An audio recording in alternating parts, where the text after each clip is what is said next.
Hello, இன்றைக்கி ரொம்ப முக்கியமான வீடியோ, ஸ்கிப் பண்ணிடாமல் கொஞ்சம் பாருங்கள். எங்கள் ஊரில் ரோடு போடும்போது அந்த ட்ரக்கெல்லாம் போனதில் வந்து பைப் லைன் உடஞ்சிருச்சு. ஸோ ஸ்மால் பைப் கிடையாது லோக்கல்லே மாற்றுறதுக்கு. நாங்களும் பைப் உடச்சவங்களே கூப்பிட்டு சத்தம் போட்டு, நீங்கள் தானே உடச்சிங்க, சரி பண்ணி கொடுங்கன்னு கேட்டதுக்கு அவங்க வெறும் மண் மட்டும் அள்ளி போட்டு போயிட்டாங்க. பட் அந்த லீக்கேஜ்னால அந்த மண் என்ன தான் போட்டாலும் அதில் நிற்கலை. ஸ்கூல் பஸ்ஸோ குழந்தைங்க ட்ராவல் பண்ணுறதோ எதுவுமே ரொம்ப கஷ்டமாக இருந்தது கிட்டத்தட்ட 1 வீக்காக. அப்புறம் நாங்களே ஹெல்ப்லைன் கூப்பிட்டு கம்ப்ளைண்ட் ரெஜிஸ்டர் பண்ணோம். அன்பார்ந்த நுகர்வோர், உங்கள் புகார் கோரிக்கை வெற்றிகரமாக பதியப்பட்டது.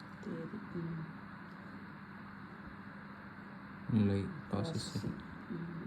நீங்களே பாருங்கள் அந்த ரோடு எப்படி இருக்குன்னு. கவர்மெண்ட் நம்மளுக்காக நிறைய ஹெல்ப்லைன் நம்பர்ஸ்லாம் கொடுத்துருக்காங்க. பட் நம்ம தான் அதை ப்ராப்பராக யூஸ் பண்ணுறதில்லன்னு நினைக்கிறேன். நாங்கள் அப்போ தான் ஊர்லேருந்து வந்திருக்கோம். இங்கே யாராச்சும் ஏதாவது பண்ணுவாங்கன்னு நினச்சோம். பட் யாருமே எதுவுமே பண்ணல. சும்மா சொல்லக்கூடாதுங்க. நாங்கள் ஹெல்ப்லைன் கூப்பிட்டு கம்ப்ளைண்ட் பண்ண அடுத்த செகண்டே எல்லா ப்ராசஸ் ஸ்டார்ட் பண்ணிட்டாங்க. நாங்கள் இந்த இடத்துல இல்லை. அப்போது நாங்கள் ஊருக்கு போயிட்டு வரத்துக்குள்ளேயே அதை ஃபிக்ஸ் பண்ணிவிட்டு எங்களுக்கு ஃபோட்டோஸ் எல்லாம் அனுப்பிட்டாங்க. ப்ராசஸில் டன் வந்துருச்சு. நான் இப்போ என்ன சொல்ல வரேன்னா, ஏதோ ஒரு விஷயம் நடந்திருக்கு, ஏதோ ஒன்றுனா என்னென்னு கண்டும் காணாமல் போகிறதுக்கு பதிலாக ஜஸ்ட் ஒரு ஸ்டெப் எடுத்து கவர்மெண்ட் நமக்காக கொடுத்துருக்க ஹெல்ப்லைனை யூஸ் பண்ணுங்கள். அந்தந்த கிராமங்களில் நிறைய நிர்வாகிகள் இருக்காங்க. ஆனால் எதுக்காக இருக்காங்கன்னு தெரியல. அவங்களுக்கெல்லாம் இந்த நியூஸை கொண்டு போய் சேர்க்குறாங்களான்னு எனக்கு தெரியல.